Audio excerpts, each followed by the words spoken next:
Memiliki tetangga yang baik dan perhatian adalah suatu anugerah, terutama bagi mereka yang tinggal jauh dari keluarga atau kerabat dekat. Namun bagaimana jika tetangga tersebut justru berniat jahat? Tidak hanya menghabisi nyawa tetangga dekatnya, namun berniat mengakhiri hidup seluruh penghuni desa. Begini kisahnya. Masumi Hayashi lahir pada 22 Juli 1961.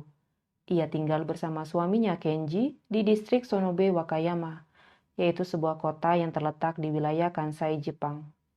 Masumi memiliki 4 orang anak di mana sehari-hari ia melakukan pekerjaannya sebagai penjual asuransi, sedangkan suaminya Kenji memiliki bisnis pembasmian rayap.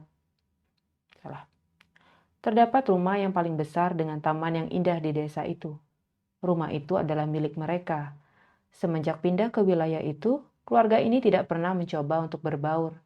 Masumi selalu membunyikan klakson mobil BMW-nya setiap ia lewat, agar para tetangga tidak menghalangi jalan. Keluarga ini dikenal sangat egois. Mereka bahkan menolak bersosialisasi. Padahal memiliki komunitas dan terlibat di dalamnya adalah salah satu budaya di sana. Salah satu tetangga mereka, Kazuko, mengatakan bahwa tidak ada satupun yang mengenalnya di desa itu. Bahkan ketika anak-anak kecil bermain di dekat kediamannya, ia akan mengusir dan tidak membiarkan anak-anak mendekati mereka. Dalam kurun waktu 3 tahun, mereka sekeluarga tidak pernah mencoba berkomunikasi dengan lingkungan sekitar. Maka komunitas pun tidak mengizinkan mereka bergabung. Hingga suatu saat semuanya berubah pada 1998. Distrik Sonobe Wakayama akan merayakan festival yang dikenal sebagai Matsuri, di mana para penduduk setempat berkumpul menikmati makanan, musik, dan juga tarian. Pada tanggal 25 Juli, perkumpulan perempuan di sana akan diberi tanggung jawab untuk menyediakan makanan.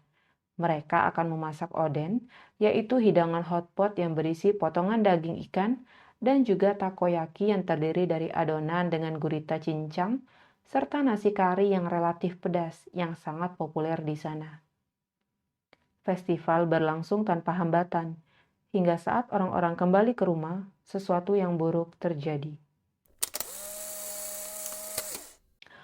Penduduk desa mulai merasakan gejala-gejala aneh. Megumi Kagawa salah satunya. Ia muntah saat tiba di rumah, sedangkan Tuan Takatoshi Taninaka yang berusia 64 tahun ditemukan oleh istrinya terbaring di sofa sambil memegangi dadanya.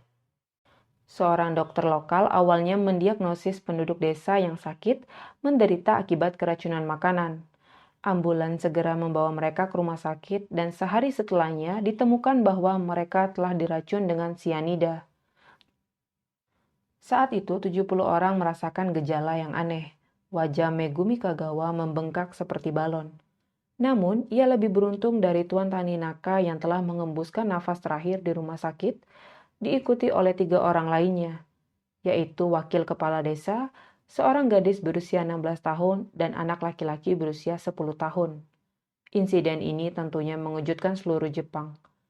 Pihak berwenang dan gerombolan wartawan turun ke desa, dan sesegera mungkin penyelidikan dilaksanakan. 1 minggu kemudian ditemukan jejak racun yaitu arsenik bubuk dalam panci yang digunakan untuk memasak nasi kari. Penduduk setempat sangat terkejut, bahkan Sogo Kakimoto yang bekerja di Departemen Kesejahteraan Pemerintah di Wakayama mengatakan kepada media bahwa ini bukan bentuk kebencian terhadap satu orang. Ratusan orang telah diracuni dan ini adalah pembunuhan massal. Investigasi resmi berlangsung selama 2 bulan, namun penduduk setempat mengklaim mereka sudah tahu siapa yang bertanggung jawab atas keracunan massal ini. Ya, Masumi Hayashi dan suaminya Kenji. Selain sifat keluarga ini yang sangat angkuh, ditambah lagi bisnis pembasmian rayap Kenji yang tentu saja memiliki akses ke bubuk arsenik. Hingga pada Oktober 1998, 30 detektif didorong oleh penduduk setempat serta tekanan dari media mulai memasuki rumah keluarga Hayashi. Mereka menempatkan pasangan ini di bawah tahanan. Keduanya didakwa dengan klaim asuransi penipuan, di mana banyak orang meyakini sumber kekayaan besar mereka adalah dari menipu. Hal ini didasari dari luka-luka Kenji yang dilebih-lebihkan. Masumi juga didakwa dengan pembunuhan 4 korban dari racun nasi kari tersebut dan percobaan pembunuhan bagi korban yang selamat. Pihak berwenang juga mengklaim pada 1997 Masumi membuat temannya sakit dengan mencampurkan makanan dengan racun yang sama yang ia gunakan di dalam kari. Ia juga dituduh telah berusaha membunuh suaminya dengan metode yang sama sehingga dapat menguangkan polis asuransi jiwanya. Tuduhan ini didukung dengan terdapatnya bukti bubuk arsenik yang sangat kecil di rambut Masumi dan juga di rumah keluarga mereka. Bubuk arsenik ini dilaporkan cocok dengan yang digunakan dalam nasi kari dan dengan bisnis pembasmian rayap suaminya. Ditambah lagi dengan keikutsertaan Masumi dalam persiapan festival di mana ia ditinggal sendirian dengan panci nasi kari selama 40 menit. Selama persidangan, Masumi Hayashi mengaku tidak bersalah dengan alasan fakta bahwa bukti yang memberatkannya adalah murni tidak langsung. Namun pada 2002, dia dijatuhi hukuman mati oleh pengadilan distrik yang ditegakkan pada bulan Juni 2005 oleh Pengadilan Tinggi Osaka.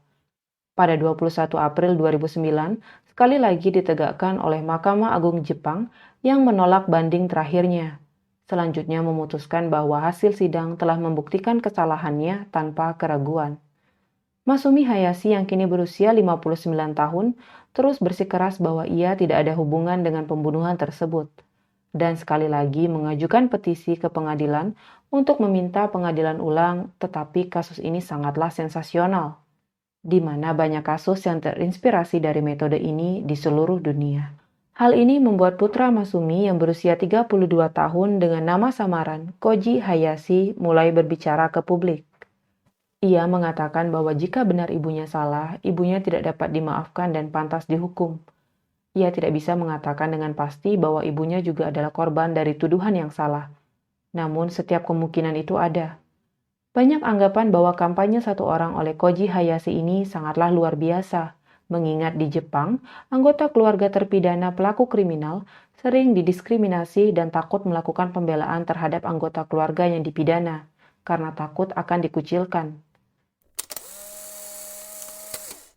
Pada 9 Juni 2021, sebuah media di Jepang melaporkan seorang wanita berusia 37 tahun telah melompat dari jembatan di Bandara Internasional Kansai di Osaka dengan memeluk putrinya yang masih berusia 4 tahun. Wanita tersebut tidak selamat dan setelah diselidiki, ia adalah putri tertua dari Masumi Hayashi. Tidak hanya itu saja, sore harinya anak sulung dari wanita yang melompat tadi, Kokoro Suraki yaitu berusia 16 tahun, meninggal di rumah sakit setelah ibunya melaporkan ia telah muntah darah sebelum ambruk dan pingsan. Ketika diperiksa, dokter menemukan memar parah di perutnya yang menyebabkan trauma eksternal penyebab kematiannya. Sementara suami wanita itu ditemukan berjongkok di pinggir jalan di daerah Minato. Ia dilaporkan bahwa telah mencoba gantung diri tapi tidak berhasil. Saat ini ia diinterogasi karena diduga telah melecehkan putrinya. Lalu bagaimana dengan Masumi Hayashi?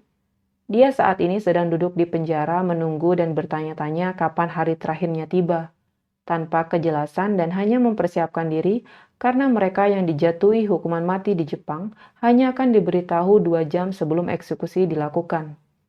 Sekian, terima kasih telah mendengarkan.